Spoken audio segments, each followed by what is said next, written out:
With Russell T Davies returning to showrun Doctor Who this year, are we about to get the most political era, the most political stories in Doctor Who's history? Well, some recent filming photos surfaced today that might indicate that that might be the case. Hi, I'm Phil, welcome to my channel where I like to talk about all the geeky pop culture that I like and consume, and that includes a lot of Doctor Who. So if you like Doctor Who, don't forget to hit that like button, hit that subscribe button, hit the bell button, there might be some other buttons, hit them all, just hit all the buttons, don't hit the no, you can hit the dislike button if you don't like the video. I'm not your mum. Today, I'm talking about the political nature of Doctor Who stories, the political messaging that is often in Doctor Who stories and has always been there, and how much we might be seeing in the new Russell T Davies era. Now, if you ask a Doctor Who fan what is the most political era of the show so far, you're probably going to get different answers depending on who you ask. For some, it'll be the 70s, with the John Pertwee era, the very eco-heavy storylines we got during that era. We got things like the Green Death, for instance. Very, very political heavy story, and a lot of that era is entrenched in the sort of political messaging of that sort. Then, of course, we've got Russell T Davies's first series. This is one of the ones that I always think of when I think what is the most political era of Doctor Who. And particularly, not only, Russell T Davies's series as a whole, era as a whole, but particularly Series 1. There is so much political messaging in Series 1 of Doctor Who. And not particularly subtle political messaging either. It pretty much hits you over the head of it, especially in something like World War III. Our inspectors have searched the sky above our heads. Then they have found massive weapons of destruction. That's not subtle. That's very much an attack on the government of the day at the time. And, kids might not have picked up on it, but any adults watching that will have known that the wording used in that when they referred to the missiles and stuff and how long it would take to get there, that was very deliberate writing. And yeah, some will say the Jodie Whittaker era, and not that there wasn't political stories in that. There always is in Doctor Who. They run through the show from the very beginning.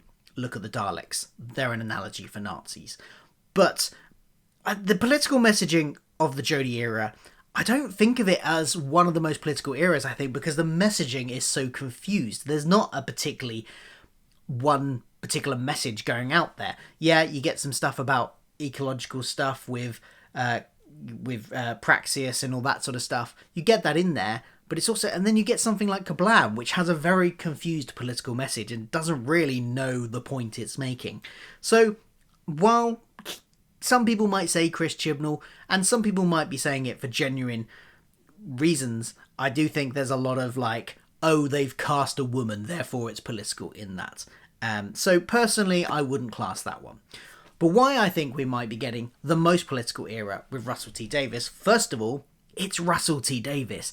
His whole body of work is pretty much political.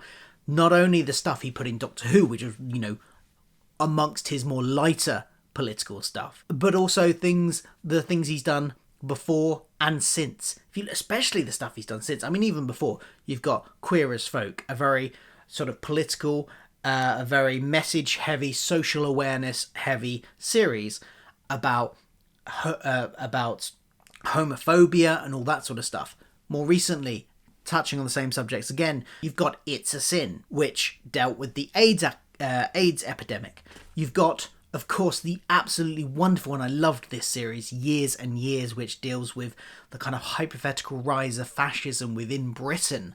And I think it's that theme that possibly, given the latest set photos that we've had today, we might be returning back to. There has been filming in Cardiff Central where they have dressed up an old shop as a campaign headquarters for a political party. The political party seems to be a made-up one called Albion, and its tagline is Bigger, Better, Bolder Britain.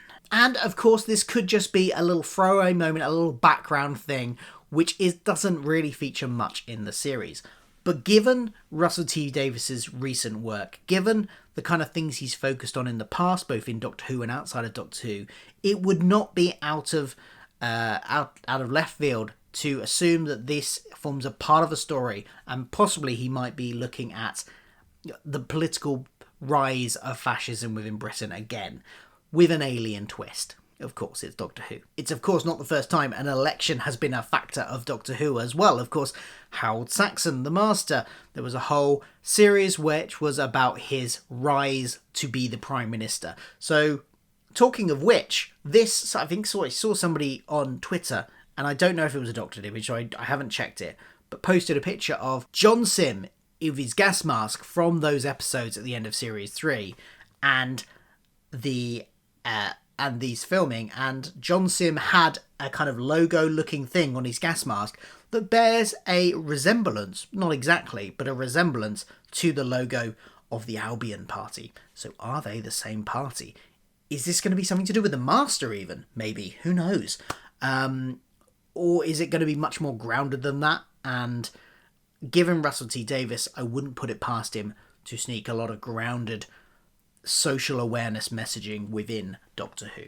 So, yeah, I mean, Russell T Davies is a political writer. He absolutely oozes political messaging in his body of work. So I think this is going to be the biggest, most political era the show has ever seen, especially now it's produced by an external production company, Bad Wolf Productions. It kind of gives them that separation from the BBC. It's still an IP owned by the BBC. The BBC still have creative overall control over it, but they have a little bit more leeway than they used to during the first Russell T Davies era to maybe be a bit bolder, and I think we're going to see that.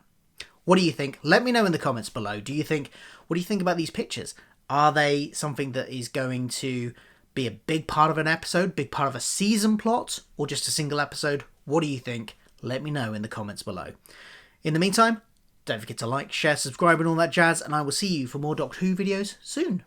Goodbye.